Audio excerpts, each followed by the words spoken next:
Vous informer, c'est notre préoccupation majeure. Madame, Messieurs, salut et bienvenue à cette nouvelle édition. Ouvrons par ici, c'est après 3 mois de consultation au Tchad, le chef de l'État, Félix Tshisekedi Tshilombo, a présidé le mardi dernier à Kinshasa la cérémonie de signature d'un accord de principe entre le gouvernement tchadien et le parti politique d'opposition, le transformateur Divine Bala, nous en dit plus. C'était à la Cité de l'Union africaine qu'il s'est tenu la cérémonie et la signature de cet accord le mardi 31 octobre 2023 en présence du président de la République Félix-Antoine Tshisekedi Tshilombo. Ceci est conclu pour permettre le retour au Tchad du président du parti politique, le transformateur, et de tous ceux qui avaient eu à quitter le territoire tchadien à la suite des événements malheureux du 20 octobre 2022. Le président Tshisekedi a été désigné en octobre 2022 facilitateur du processus de transition au Tchad par ses pairs de la communauté économique des États de l'Afrique centrale. En juillet 2023, le chef de l'État avait effectué une mission au Tchad où il avait rencontré les différents protagonistes de la crise tchadienne ainsi que le partenaire de ces pays. Dans un communiqué signé ce mardi soir par le président Tshisekedi, la mission de facilitation de la CEAC pour le processus de transition au Tchad dit compter sur la bonne foi de parties à cet accord pour sa mise en œuvre effective. Elle réitère son engagement à accompagner le peuple tchadien pour la décrispation du climat politique en vue de l'organisation d'élections démocratiques, libres, transparentes et apaisées. Direction primature, l'accélération de la mise en œuvre de la zone de libre-échange continentale africaine en RDC. Le Premier ministre Jean-Michel Samalou Kondé Kenge lance le forum exposition de sensibilisation hier mardi 31 octobre 2023 au Sultani Hotel. Regardez. Le Premier ministre Jean-Michel Samalou Kondé a procédé à l'ouverture des travaux du forum exposition des sensibilisations sur la zone de libre-échange continental africain ce mardi 31 octobre 2023 au Sultana River Hotel, accompagné de quelques membres de son gouvernement, à savoir le vice-premier ministre, ministre de l'économie nationale Vital Kamerhe, qui a exposé sur la diversification de l'économie en République démocratique du Congo face aux enjeux de ces forums. Il n'est pas pensable que Mahagi puisse échanger avec l'Ouganda, mais incapable d'échanger avec Kisangani. Parce que tout simplement les réseaux routiers, les réseaux ferroviaires, lacustres et fluviales, aériens sont tout simplement à l'état de délabrement avancé. Et pour ce qui concerne les réseaux fluviales et lacustres, nous devons draguer le fleuve Congo, les rivières sont ses affluents. Pour le lac, il n'y a pas beaucoup de choses à faire, il faut les baliser. Mais pour les rails, je crois que nous avons du pain sur la planche. Nous sommes encore dans l'ancienne génération. Il faut noter que c'est par la visite de tous les stands que le Premier ministre a quitté les lieux de l'activité.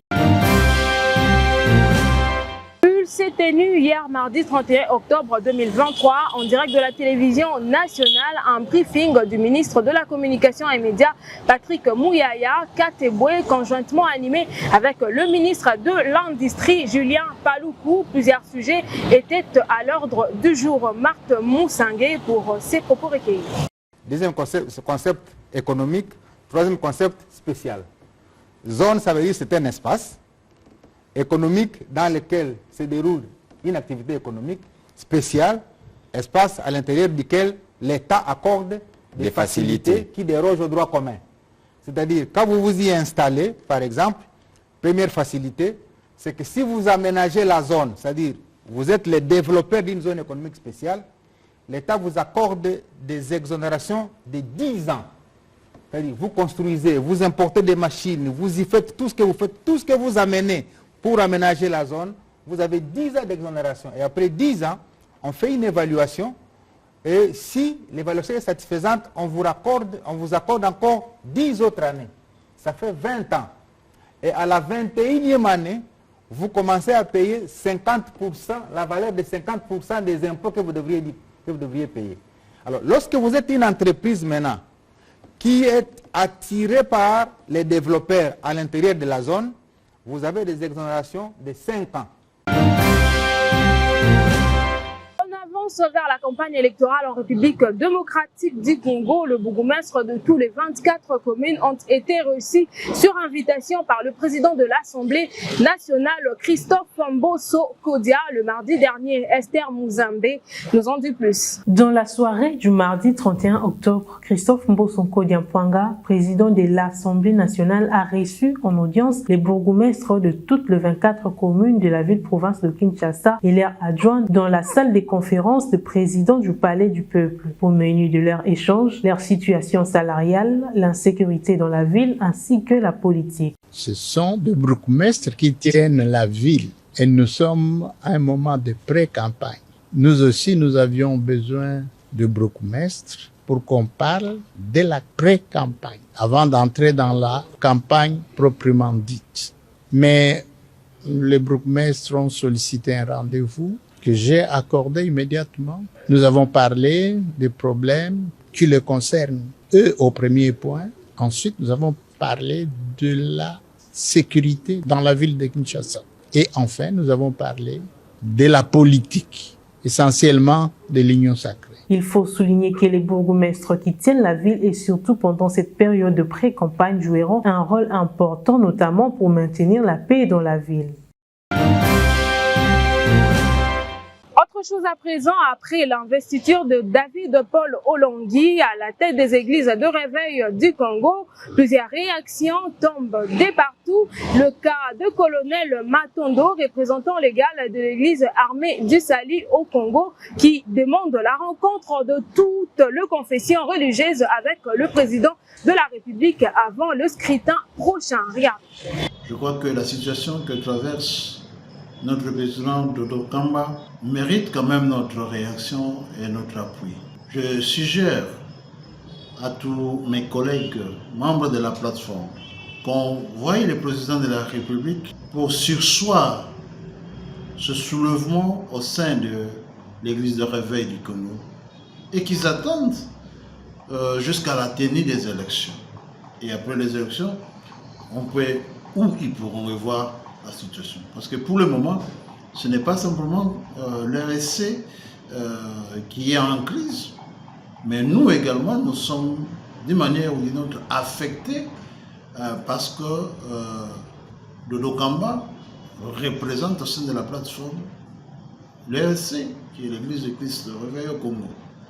Donc maintenant, nous sommes dans une situation où on ne sait pas est-ce que il continue à être président de l'RSC ou non. Et par ricochet, cela veut dire qu'au niveau de la présidence de la plateforme, il y a un vide. Donc, je suis de retour de l'Ouganda et je demande à ce que réellement,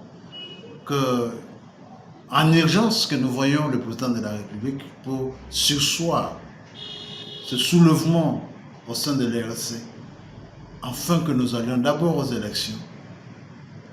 Sinon, c'est déjà une crise.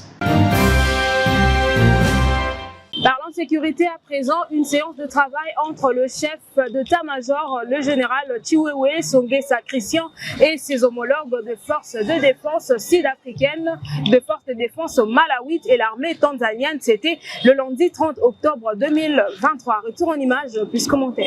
Le lundi 30 octobre 2023 s'est tenue une séance de travail qui a regroupé autour d'une table le chef d'état-major, le général des FARDC, le général Chiwewe Songesa Christian et ses homologues de forces de défense sud-africaines, de forces de défense malawites ainsi que l'armée tanzanienne. Ces travaux constituent la suite logique de la dernière réunion d'Addis Abeba et celle des experts militaires de 4 pays du 26 au 29 octobre 2023. À Kinshasa et à Goma, la situation sécuritaire dans la partie orientale était au centre de cette rencontre. Dans son adresse, le général d'armée Chiwewe Songesa Christian, chef d'état-major, le général de FARDC, a rendu des vibrants hommage à tous les chefs d'État de la SADC pour leur contribution et efforts pour la restauration de la paix en RDC ainsi que dans les sous-régions.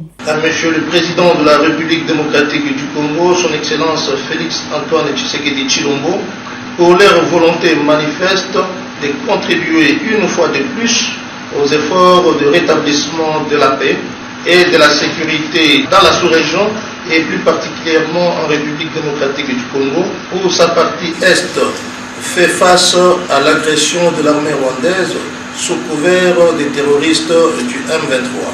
C'est dans ce cadre que je salue chaleureusement votre présence à Kinshasa et en profite pour vous souhaiter la bienvenue et un bon séjour pendant toute la durée des travaux.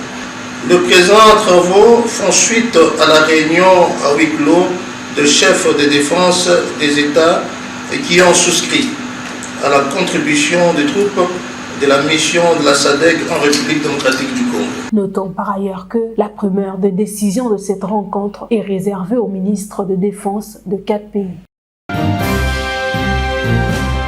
Toujours en sécurité, la police nationale congolaise a mis aux arrêts le mardi dernier plus de 540 présumés criminels à Kinshasa.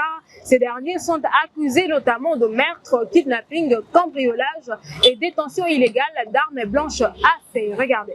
Face à la recrudescence de l'insécurité dans la ville-province de Kinshasa, la police nationale congolaise avait mis la main sur plus de 450 présumés criminels. Ces inciviques ont été présentés le mardi 31 octobre lors d'une parade de la PNC à Kinkole dans la commune de Lancélé par le général Blaise Kilimbani, commissaire provincial de la police nationale congolaise de la ville-province de Kinshasa. C'est le numéro 1 de la police à Kinshasa. Ces criminels sont accusés de meurtre, de kidnapping, de cambriolage et de détention illégale d'armes à feu et blanches. Ces présumés criminels seront transférés devant les juridictions compétentes afin de subir la rigueur de la loi. Notons par ailleurs que l'insécurité à Kinshasa, notamment le phénomène Kuluna, a pris une autre tournure. Dans la capitale de la RDC, plusieurs quartiers sont rongés par ces hommes inciviques qui s'en prennent aux civils et à leurs biens. Allons au Congo central où une marche de soutien a été organisée pour soutenir la candidature à l'élection présidentielle du chef de l'État Félix Antoine Tshisekedi Tshilombo au prochain scrutin de 2023 par les jeunes du Congo central réunis en ligue de l'IDPS et d'autres partis de l'Union sacrée de la nation. Suivez. Ils se sont mis d'accord pour accompagner la vision du chef de l'État, Félix Antoine Tshisekedi Tshilombo, aussi de soutenir sa candidature à l'élection présidentielle de décembre 2023 prochain, suite à sa façon de faire et sa volonté de ramener le développement dans son pays. Les jeunes de la province du Congo central, précisément à Banzangungu, ont exprimé leur soutien au président Tshisekedi à travers une marche organisée par la Ligue des jeunes du parti politique Union pour la démocratie et progrès social, à côté de quelques autres jeunes du parti membres de l'Union sacrée de la nation, représentés ici par des fédéraux de chaque parti, parmi lesquels l'on note celui de Moanda, de Boma, Lukala, aussi des Cataractes. Ces derniers justifient leur soutien indéfectible au chef de l'État par la bonne gouvernance. Ainsi, il a placé ses bases solides pendant son premier quinquennat, notamment la gratuité de l'enseignement des bases et maternités sur le programme ambitieux de 145 territoires, la construction de plusieurs infrastructures scolaires, universitaires, sanitaires, routières et sportives, l'amélioration significative de la rémunération de conditions salariales des agents publics de l'État, la diplomatie agissante et d'autre part pour le Congo central d'avoir élevé Kasavubu au rang des héros nationaux, décrété la journée du 6 avril comme journée fériée et payée en mémoire de Simo Kimbangu et d'avoir confié plusieurs responsabilités au Bas-Congo. Rappelons par ailleurs que un mémo a été déposé à l'administrateur du territoire après cette marche. Vous l'avez certainement compris que c'est la fin de cette édition d'aujourd'hui. Madame, messieurs, si vous avez aimé, dites merci à Christian Botey qui était derrière la caméra, Gontra Bunga pour les montages, Esther Mouzembe à la chefferie d'édition, mais également au coordonnateur Peggy Nchassa et puis au président fondateur de la fondation qui porte son nom, Patrick Massoya. Mais également à vous de nous avoir suivis. Merci pour votre confiance. Sinon, bon début de mois de novembre, rattraper les temps perdus pour ne pas finir cette année en malheur.